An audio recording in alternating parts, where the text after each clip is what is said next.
Assalamualaikum warahmatullahi wabarakatuh. Waalaikumsalam warahmatullahi wabarakatuh. Alhamdulillah kita bertemu kembali bulan November ini tentunya di mata kuliah sejarah dan pemikiran ekonomi syariah yang biasanya kita singkat dengan SPIS. Saya berharap rekan-rekan pertemuan kali ini sudah ada bekal tentunya menyelesaikan penugasan yang sudah kita sepakati waktu pertemuan bulan Oktober. Jika ada kendala, jangan sungkan-sungkan rekan-rekan membangun diskusi komunikasi di grup yang sudah kita buat tentunya. Biar apa? Biar lancar, biar kalian tidak ada kendala. Tentunya kita nanti cari solusi yang tentunya solusi itu win solution yang pastinya simbiosis mutualisme tidak saling merugikan dan saling menguntungkan pastinya ya. Jadi mata kuliah sejarah dan pemikiran ekonomi syariah nanti dapat berjalan dengan lancar. Tentunya itu harapan saya sampai nanti di pertemuan keempat. Seperti itu, nggih.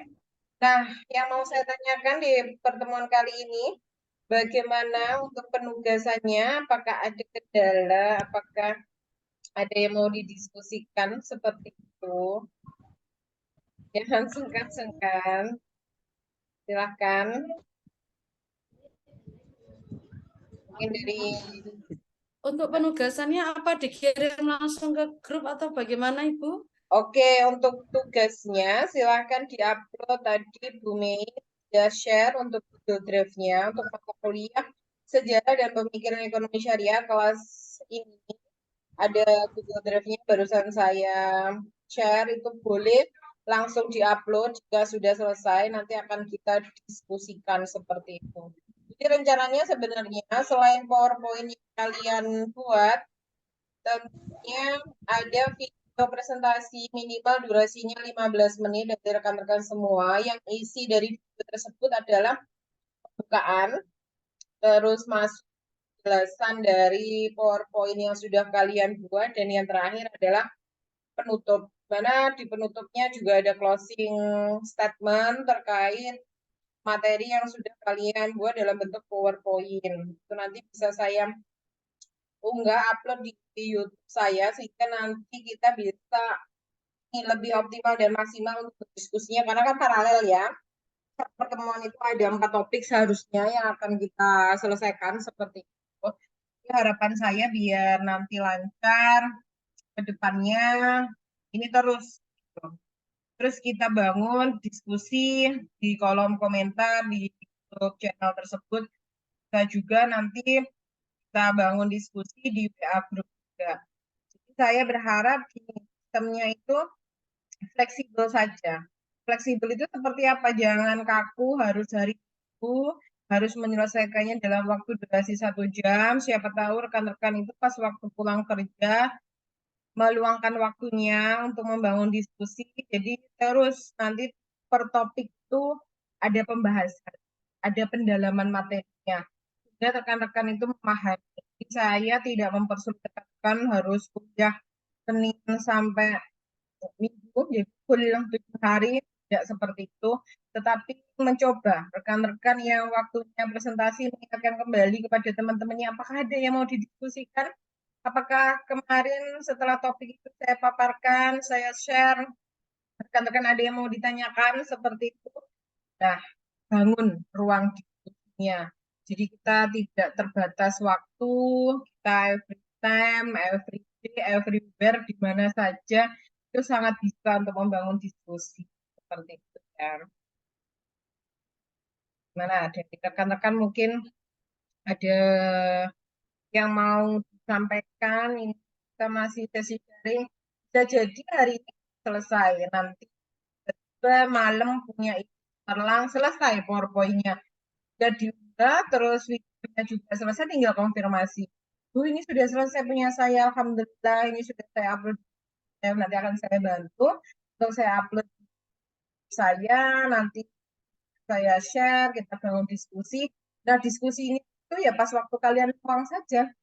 Pasti ada 1 jam, 2 jam. kalian meluangkan waktunya untuk diskusi per topik mata kuliah sejarah dan pemikiran ekonomi syariah seperti itu. Jangan sampai ini menjadi beban kalian sehingga begitu berat, beban di pundaknya jangan, jadi bikin enjoy saja, bagaimana caranya dengan 4 kali pertemuan ini bisa optimal dan juga maksimal seperti itu. Semua bisa dikomunikasikan. Saya melihat grupnya sepi sekali, makanya saya tadi mengingatkan rekan-rekan semuanya sebelum waktunya saya di mata kuliah sejarah pemikiran ekonomi. Oke, silakan. Mungkin sudah ada yang selesai. Kalau saya cek-cek di WA Group, tentunya yang mendapatkan top pertama adalah tadi apa ya? Saya sudah membacanya, tetapi saya lupa kalau tidak menyekrolnya kembali. Bahra tadi ini waktunya Bahra ya. Terus yang kedua itu ada Mbak Ade ya ini ya. Terus ada Mas Ferry. Iya. Ya gitu. Ini tidak apa-apa. Jadi hari ini seharusnya ada 4 topik yang akan kita bahas paralel. Jadi topiknya seperti apa ya? Saya selalu membiasakan rekan-rekan itu membuat video presentasi. Nanti saya upload di YouTube. Makanya bisa dipelajarinya besoknya. Nah, pas hari Senin pulang kerja, oh saya kemarin kan ada topik di mata kuliah sejarah yang belum paham itu di poin ini. Nah, kita diskusikan bisa di grupnya, bisa di kolom komentar di. Nah, jadi pas waktu kita luang itu kita bisa buka-buka. Seperti itu sebenarnya. Jadi malah enak ini kuliahnya karena kerekod, ada arsipnya, ada jejak digitalnya seperti itu. Jadi setiap waktu bisa dipelajari ulang-ulang seperti itu. Silahkan rekan-rekan, apakah belum menemukan pembahasannya seperti itu? Oke, ada kendala dari Mbak Risa. Mbak Risa ini panggilannya Mbak Niar kah? Mbak Adit, Mbak Niar atau nama panggilannya biar semakin akrab boleh. Ya silakan, mungkin ada kendala. Terserah, terserah. Oh, terserah Ini ya Bu. masih ini masih saya belum bisa masukkan ke Drive, Bu. Mohon maaf. Tapi Oke, sudah, apa saya bisa kirim ke grup saja atau bisa, bagaimana? sangat bisa, sangat bisa. Oke. Saya ke grup aja ya, Bu ya. Ya, Mohon maaf. siap. Nanti saya download dan saya bantu untuk upload di Google Drive-nya. Ampun. Silakan. Berarti yang pertama boleh Mbak Desania Marisa nanti memaparkan materinya langsung dulu kalau belum bikin video presentasi. Boleh.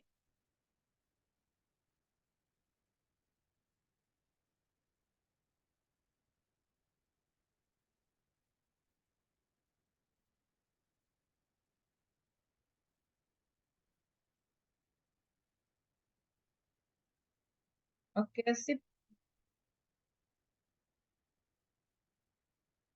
Oke, untuk materi sudah saya bantu download, akan saya bantu share screen atau Mbak Ade Shaniar sendiri nanti akan meng-share. Boleh. Silakan jika mau presentasi langsung juga diperkenankan.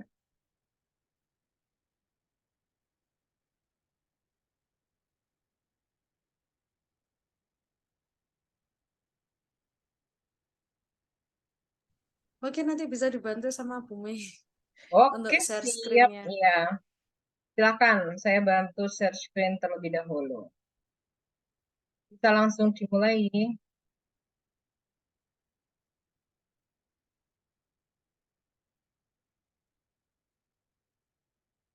Sudah terlihat ya?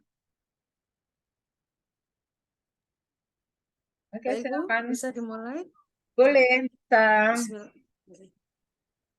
Bismillahirrahmanirrahim. Assalamualaikum warahmatullahi wabarakatuh. Waalaikumsalam warahmatullahi wabarakatuh. Mohon izin, saya akan menyampaikan materi saya, yakni sistem ekonomi pada masa pemerintahan Nabi Muhammad dan Khulafaur Rasyidin atau sahabat-sahabat Nabi. Sebelumnya saya mengucapkan terima kasih banyak untuk Allah Subhanahu wa taala yang memberikan karunia dan nikmatnya sehingga hari ini kita bisa menuntut ilmu dengan belajar dan berbagi sehingga tersusun makalah dan juga PPT, dan sudah saya share video saya untuk pemaparan materi. Mungkin mohon maaf karena banyak belibetnya, dan khususnya saya sampaikan terima kasih juga untuk Bu Mei selaku dosen pengampu mata kuliah ekonomi syariah yang telah membimbing dan memberikan arahan kepada kami semua. Dan nanti saya butuh juga sharing dan masukan juga dari rekan-rekan dari prodi ekonomi syariah. Selanjutnya slide berikutnya, Ibu. Latar belakang nanti yang akan saya sampaikan. Nah, jadi pemikiran ekonomi Islam itu diawali sejak Nabi Muhammad SAW sebagai diutusnya sebagai Rasul, ya, sehingga Nabi Muhammad itu tidak hanya memikirkan masalah kemasyarakatan, hukum, politik, tapi juga tentang perniagaan atau ekonomi, muamalah. Masa-masa ekonomi umat menjadi perhatian Rasulullah yang harus diperhatikan sebagaimana yang diriwayatkan Muslim. Rasulullah bersabda, kemiskinan membawa orang kepada kekafiran. Maka upaya dari Rasulullah untuk mengentas kemiskinan merupakan kebijakan-kebijakan sosial yang dikeluarkan Rasulullah. Dan selanjutnya kebijakan-kebijakan itu dilanjutkan oleh para penggantinya. Sahabat-sahabat Nabi, ada Abu Bakar, ada Umar bin Khattab, ada Utsman bin Affan, ada juga Ali bin Abi Thalib. Nah, untuk materi yang akan saya bahas adalah yang pertama adalah pelaksanaan sistem ekonomi pada saat sebelum pra-Islam atau zaman jahiliyah. Dan kemudian pada saat pemerintahan Nabi Muhammad, dan yang kedua adalah pemikiran ekonomi para sahabat atau Khulafaur Rasyidin. Selanjutnya, pembahasan topik pertama yaitu perekonomian Arab pra-Islam. Next selanjutnya, Ibu. Mohon maaf. Ya. Di sini ada pelaksanaan sistem ekonomi Arab jahiliyah pada saat masa Nabi Muhammad. Nah, ini adalah perekonomian Arab pra-Islam, jadi sebelum Islam, atau kita kenal sebagai zaman jahiliyah. Nah, di sini pada masa Arab pra-Islam atau sering disebut juga masa jahiliyah, melakukan transaksinya itu berbau riba. Jadi pada masa jahiliyah praktik riba terletak pada penggandaan atau kelebihan. Misalnya kita berutang satu anak unta yang berumur 1 tahun. Ternyata kita belum bisa membayarnya. Setahun ke depan berarti kita membayar untanya yang berumur 2 tahun kan ya, tapi kita belum bisa bayar. Jadi lanjutnya kita bayarnya harus unta yang umur 2 tahun. Lanjutnya lagi kita nggak bisa membayarnya unta yang umur 3 tahun. Dan sampai seterusnya bakal juga berakhir dengan emas atau uang ataupun lainnya. Pokoknya nilai hutang itu akan selalu bertambah. Itu pada saat zaman jahiliyah. Dari berbagai sumber sejarah diketahui bahwa mata uang pada zaman jahiliyah itu ada dua macam, yaitu dinar dan dirham. Kalau dinar itu adalah kalau dinar itu seperti emas, ya, mata uang Romawi. Kalau dirham itu terbuat dari ada 3 jenis, ada dari perak, ya, 3 jenis, ada bugelia, jarakia, dan tabaria. Itu 2 mata uang pada saat zaman Islam. Kemudian bagaimana saat sistem ekonomi pada saat zaman Rasulullah? Nah, ini next slide-nya, Ibu.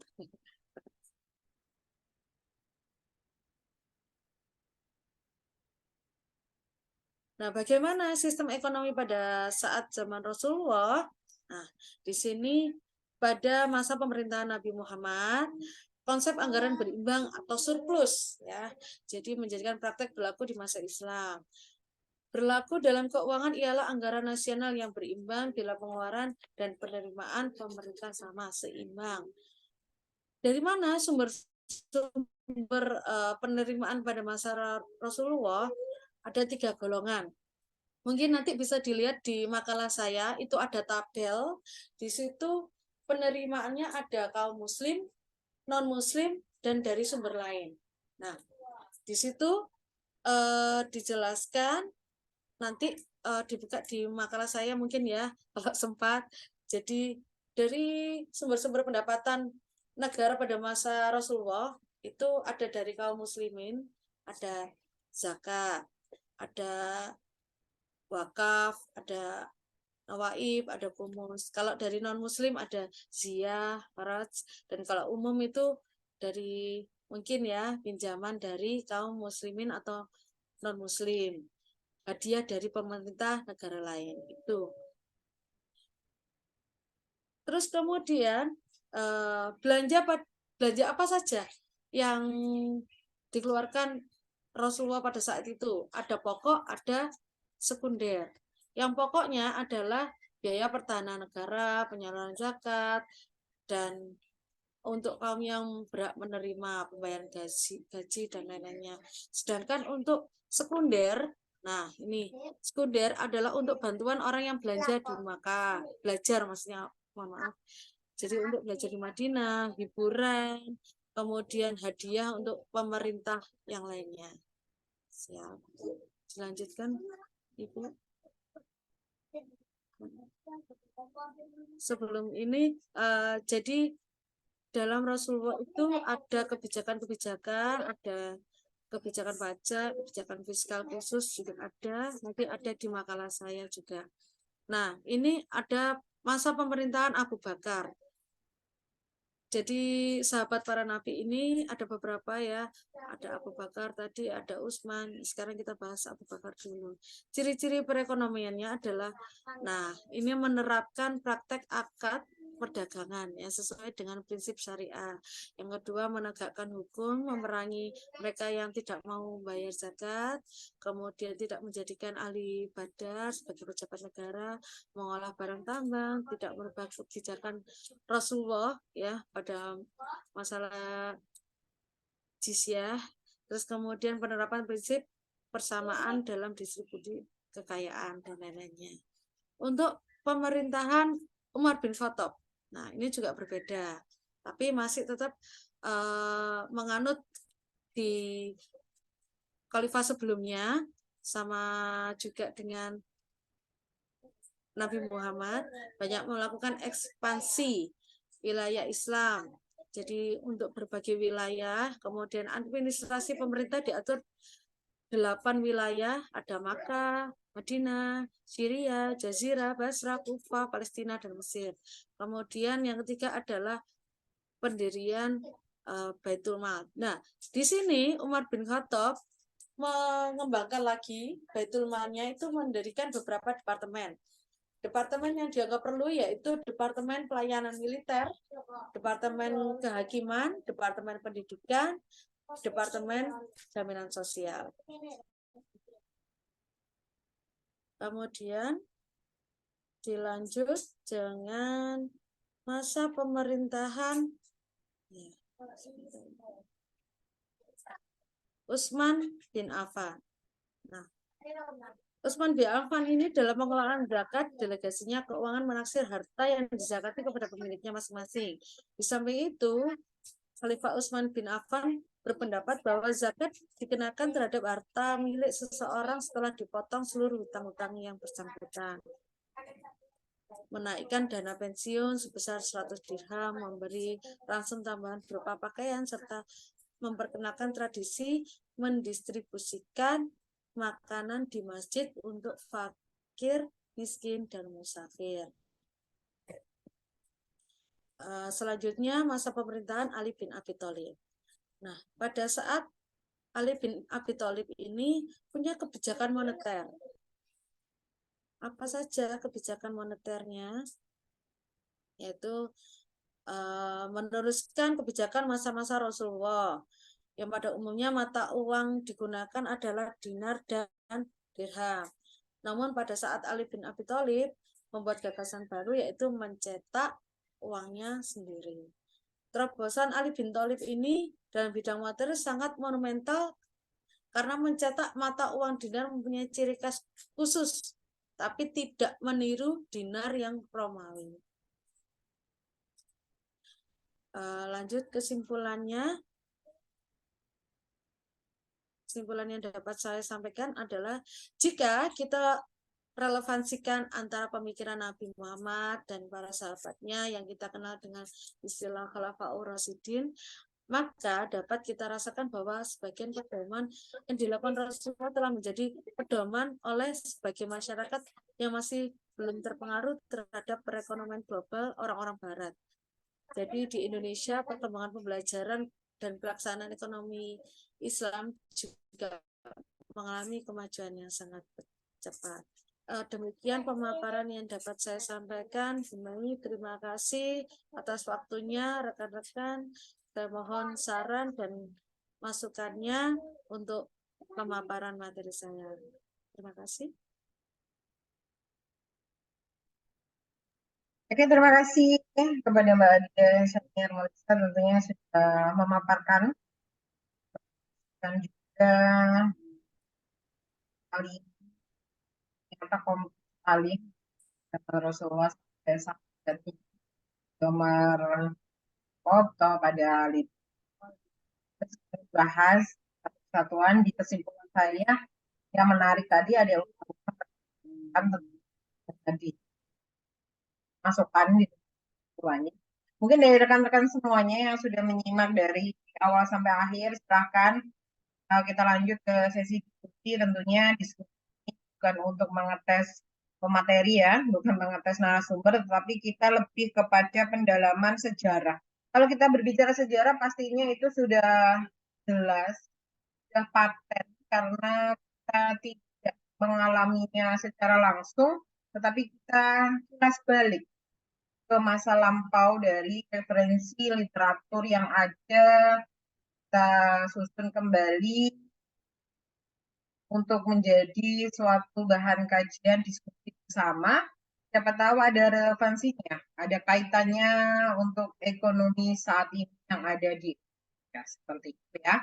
Jadi kalau kita berbicara sejarah itu sudah pasti harus sesuai dengan sumbernya, referensinya, literaturnya. Jadi harus kaji dan maupun kita memang sudah jelas sekali, tapi ini kita akan belajar bersama tentunya. Oh ternyata dulu di zaman Rasulullah dan juga di zaman para sahabat untuk ekonomianya seperti A dan implementasinya saat ini seperti B, ternyata ada hubungannya, ada korelasinya, ada kaitan, ada keterkaitan seperti itu. Nah itu kita untuk berdiskusi secara akademik tentunya. Terputus-putus. Oke, jadi sinyalnya ini Mbak Rita di sini seperti itu ya. Jadi saya belum bisa mendapatkan sinyal yang terbaik untuk sore hari ini. Jadi suaranya agak putus-putus, pelan, seperti itu. Oke, nanti rekan-rekan bisa mengulang kembali. Video ini kan saya record, akan saya upload. Seperti itu. Dari Mbak Zafira dia mau didiskusikan, dari Pak Ahmad dia akan kita Miftahul Khairat dan Nuruddin Budar. Silahkan 9 menit lagi selesai, nanti kita bisa langsung grup bangun seperti itu ya. Tidak apa-apa kalau saya orangnya sangat fleksibel sekali, kalian mau diskusi terkait materi sangat welcome sekali saya. Yang terpenting jangan pernah kita menjadikan suatu aktivitas ini suatu beban, jangan, tapi prosesnya nanti akan dengan tentunya dan hasilnya dan maksimal. Oke, silakan pada rekan-rekan masih ada waktu untuk kita berbincang ini sampai 8 menit ke depan. Silakan mungkin dari Mbak Vita Ningrum, silakan Pak Ahmad, Mas Miftahul Khairat, silakan Mbak ya. Menurut dia, tapi saya salah karena ini ada kameranya takut salah sebut Mas atau silakan rekan-rekan. Mbak Desa Nirmarisa ini sudah sangat siap sekali sore hari ini tentunya memaparkan materi yang luar biasa. Sudah dibuat 2 versi, ada makalahnya, ada PowerPoint-nya. Oh ya, saya mau meluruskan sambil menunggu rekan-rekan ya, Mbak Ade ya. Mata kuliah kita adalah sejarah, pikiran, ekonomi syariah. Jadi masih kurang mata kuliah adalah sejarah, pemikiran. Sejarah dan pemikiran syariah. Jadi kurang sejarah dan pemikiran saja. Seperti itu. Untuk program studinya kita udah sesuai ekonomi syariah, ini sudah bagus. Mbak Marisa sudah tahu NIM-nya ya. Rekan-rekan yang lainnya saya harap juga tahu nomor induk mahasiswanya. Ya, rekan-rekan bisa mengecek statusnya di PD Dikti seperti itu. Jangan sampai tidak tahu NIM-nya. Ini sangat komplit sekali, logonya sudah benar. Jadi logo kita yang ada di PowerPoint-nya Mbak Ade sudah tepat sekali, mana simbol padi kapasnya 1912 melambangkan tahun lahir dari Muhammadiyah. Itu banyak sekali logo kita benahi dan logo yang sudah tercantum di Mbak Adi, logo yang tepat. Jadi bisa rekan-rekan jadikan sumber referensi untuk logonya ya, bisa digunakan seperti itu. Nah, di sini kalau rekan-rekan tadi sudah di kesimpulan, tentunya relevansinya terhadap Nabi Muhammad kepada sahabat atau biasa kita kenal dengan Khulafaur Rasyidin sudah dikaitkan sama Mbak Adi dengan undang-undang perbankan yang ada di Indonesia, Undang-Undang Nomor 7 Tahun 1992 ya, dan telah disempurnakan kembali Undang-Undang Nomor 10 Tahun 1998 dan tentunya ada yang terbaru terkait perbankan syariah itu kalau tidak salah tahun 8 seperti itu. Jadi Indonesia sendiri terus melakukan perbaikan mulai dari perbankan yang konvensional sampai ada sekarang pilihannya optionnya dengan perbankan syariah itu sendiri. Karena memang mayoritas di Indonesia sendiri kan Muslim ya, pastinya perlu yang namanya pilihan.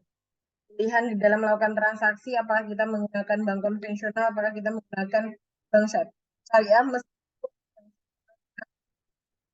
masih ada satu, belum terpecah menjadi 2, seperti BI syariah atau BI konvensional masih belum ada, masih satu kesatuan, itu tidak masalah, namanya juga kita berproses seperti itu. Minimal kita sudah menerapkan sistem-sistem yang sesuai dengan prinsip syari. Oke, silakan, ini teman-teman anteng sekali ya Mbak Ade ya. Saya bingung ini takutnya tertidur seperti itu. Oh, Mbak Zafira masih on, ternyata sangat memperhatikan. Ya, biasanya ada 2 ini Mbak Zafira. Kenapa off cam? Itu saya alami. Kalau saya on cam, tiba-tiba saya terlempar dari Zoom. Itu sering sekali terjadi. Jadi pas saya waktu on cam, itu langsung tiba-tiba keluar dengan sendirinya dan error Zoom-nya. Itu terjadi karena sinyal ternyata. Ya, sesekali boleh dibuka, tutup kembali juga tidak apa-apa. Yang terpenting masih tetap stay di. Silahkan jika dia mau didiskusikan ini, Pak Ahmad Jenuri biasanya aktif sekali. Ini ada yang keluar kan, Mas Miftahul Khairat ini, sinyal ini. Yang stay di sini, berarti Mas atau Mbak ini tadi? Mbak ya? Pak Jai. Oh Pak ya? Oh iya Bapak-Bapak, mohon maaf kalau saya salah menyebutkan. Ini panggilannya itu yang saya khawatirkan. Nah, ini saya share juga prinsip hari ini yang hadir di ruang Zoom meeting. Ada rekan-rekan kita tentunya seperti itu. Jadi tetap ya nanti semangatnya charge terus, jangan sampai turun. Kalau turun ya gimana caranya kalian menaikkan kembali semangatnya yang sudah menjadi kalian semuanya. Jangan sampai ini kalian sih harapan selaku kaprodi juga selesaikan sampai akhir, itu pesannya ya.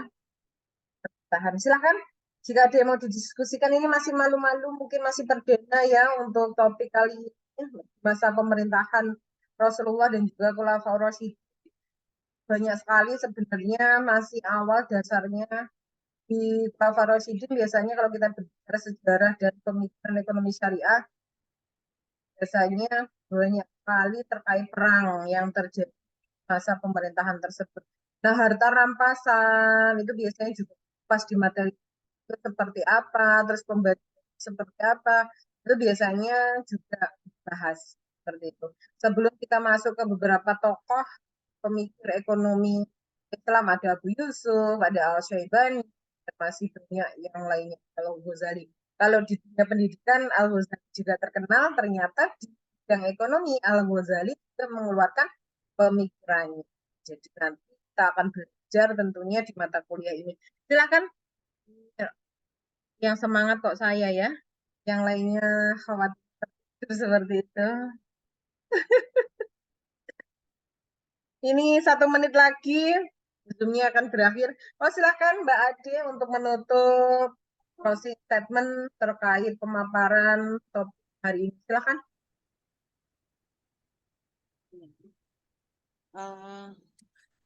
Sebentar, Bu. Kok saya duduk ya ini? Oh, jangan. Ya, untuk pemaparan kali ini, alhamdulillahirrahmanirrahim,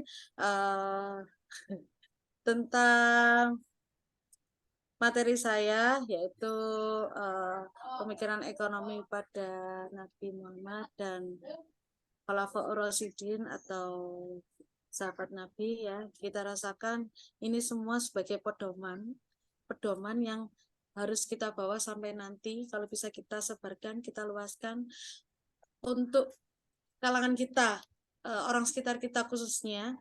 Jadi ini sejarah yang harus kita anut, bukan sejarah Barat, jadi bukan sejarah orang Romawi, tapi sejarah Nabi Muhammad yang benar-benar kita pegang ekonomi syariah ini, sehingga perkembangan pembelajaran dan pelaksanaan ekonomi Islam itu yang akan membuat kita mengalami kemajuan yang sangat pesat untuk kita semua.